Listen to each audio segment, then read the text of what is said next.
Hello and welcome to my channel. My name is Bethany, and here at The Curated Feminine I help women to really connect with their feminine mastery. And we do that through things like feminine energy and also masculine energy, but we also do that through mindset shifts and goal setting and finding your inner circle and all the things it takes to be essentially the woman you've always wanted to be. Dark feminine energy continues to be something that my clients are super fascinated by, and so am I.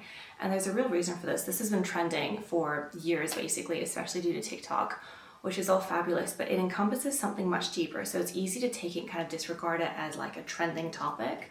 But really, dark feminine energy encompasses a more feminine version of your dark side, or your alter ego, or even your shadow side, which is a concept that was invented by Carl Jung, who was one of the founding fathers of psychology. And your shadow side is like the side of you that you don't really want to admit is there, but it is. And the thing is, it's always going to be there. So whilst you can work on different aspects of yourself to improve yourself, which you should be doing, that's why you're here, you can also really utilize and integrate your shadow side or your dark feminine energy in a way that will really fuel you. So we're kind of combining shadow side and dark feminine energy to get you a really clear idea of how you can utilize really powerful emotions to your advantage instead of wallowing in them, which is not something we do around here. So I've got 3 different mindset shifts for you today on what is essentially your dark side. Now, the first is that your dark side can serve almost like a fuel for superhero mentality.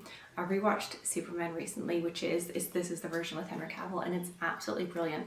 And there are several scenes in there in which he has to hold back as a young boy because he's so powerful, he can literally kill people if he doesn't learn how to control himself. And so what he's taught his entire life is how to hold back in every way possible.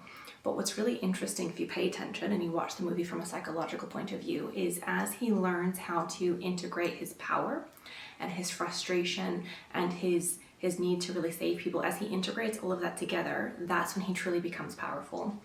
And your dark side is very much like that. So you can hurt people with the hurt that you've been through. Hurt people, right? So you can take that and you can use it in a negative way. You can take the situations where you've been in pain or where life hasn't been fair to you, because life chooses to be unfair all the time. And there's not very much that we can do about that, but we can change how we react to it. So your dark side, your pain, your anger, your hurt, when you learn how to integrate it in such a way that you learn how to set really powerful boundaries and even show people your claws a little bit, this is when real growth happens. You can never truly be powerful if you don't accept and even celebrate the fact that you have a dark side, that you have a shadow side. You have a side of you that you'd rather not admit exists. There's a side of you that's been hurt, that's been pushed down, that's been rejected. You probably had kids make fun of you at certain points in your childhood. You would have had maybe years in school where you didn't have the kind of close friendship group that you need. You will have parents or caregivers that said things that really hurt you and cut you to the core. And you can take all of that and like wallow in it, or you can pretend like it doesn't exist, which is a really quick pathway to bitterness. I'll talk about that in a second. Or you can use it for growth in your own development. Until you learn to integrate your dark side with the sides of you that you're really proud of, you'll never truly be a powerful human being. You have to be able to show your claws a little bit. You have to be able to push yourself when things get hard. You have to be able to admit where you've fallen and where you've been hurt in order to protect yourself and to really meet your goals and to achieve your dreams. Both sides are extremely important to be a powerful human being. Now, the second mindset shift is that you can use pain as fuel.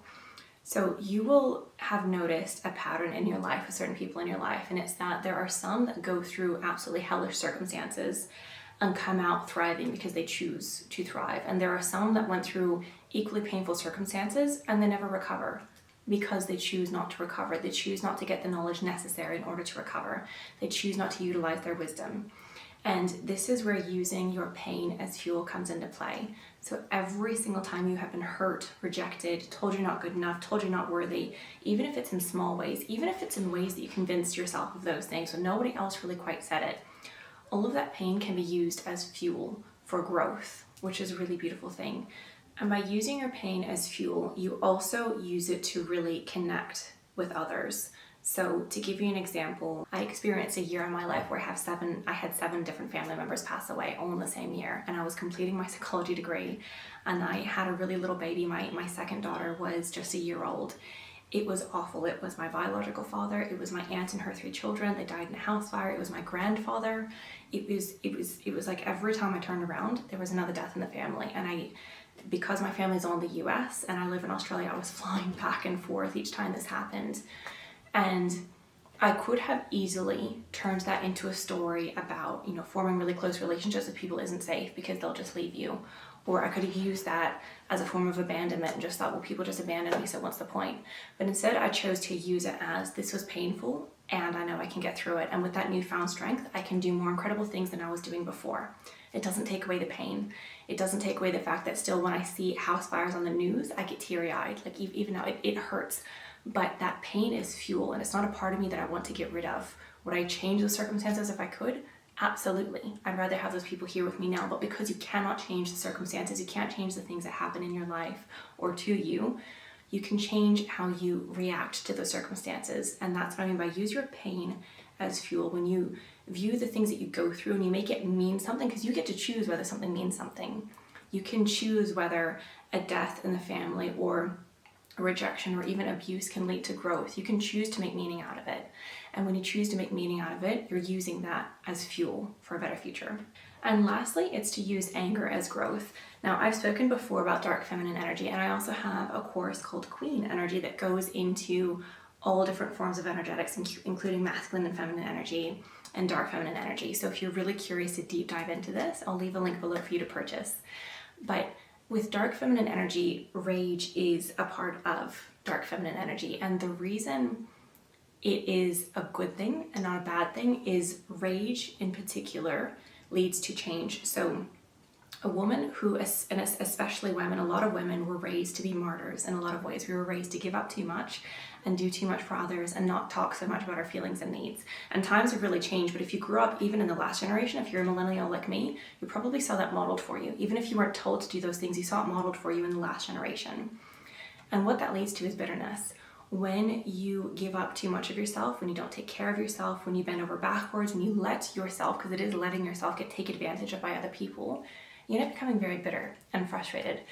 And when you're bitter, you're not able to change. And there's actual physical evidence of bitterness. So this is something that's been studied from a psychological perspective. And they have found that if you have a hunchback, so if you've ever seen older people, and this isn't always, okay, so I'm not saying go looking out for, when people with a bent back everywhere and assume that they're just bitter. That's not the case. But generally there's a correlation between bitterness, anger, and frustration and having back issues, especially having rounded shoulders later in age. It's almost like it sucks the life out of you and you can physically see it. When you give over to bitterness, you choose not to do anything about the situation that you're in and you choose to let people take advantage of you. And the opposite of that is actually using your rage and anger for fuel for growth and change. So anger can be a really powerful tool, especially righteous anger. If you've looked at any kind of change that you've ever seen around the world, it's generally based in somebody getting really pissed off about the way that things are, and they choose to make change from that. Anger is part of your shadow side. We would all like to not admit that we get angry. It's frustrating to admit that we can get so full of rage with things that it consumes us sometimes, but this is part of human nature. And if you choose to integrate and utilize that dark side of yourself, you can use it for growth.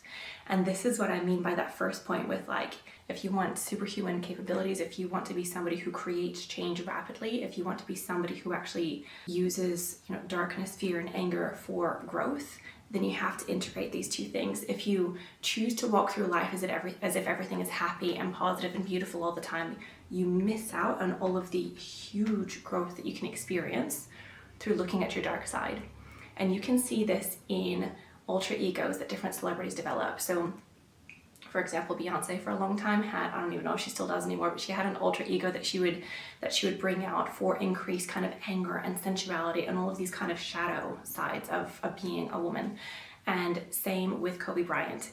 He had an alter ego called the Black Mamba, and nobody else could quite crack the code on how to do this really well, but he was able to do it well. And it was using frustration and anger for extreme growth and competitiveness, which you need to do in sport.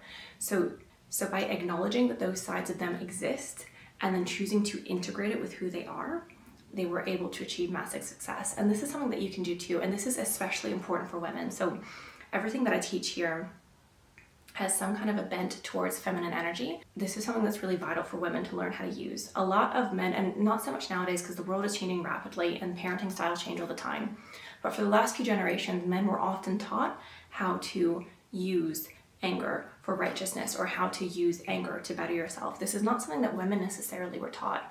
And when you learn how to integrate your dark side with the side of yourself that you're really proud of, this is when you experience a huge amount of change.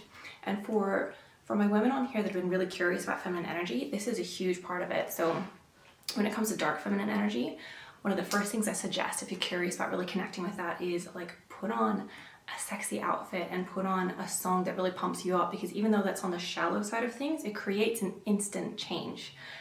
However, when you go and look at the deep work, like the unsexy side of it, that's much harder to do.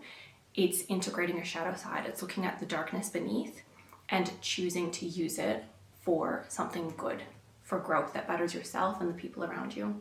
Thank you so much for watching today. I hope you enjoyed. And like I said, if you're really curious about learning more about this, you can either follow me on Instagram or you can click the link below, which has a link to my course that does a huge deep dive into all things energetics, including your dark side.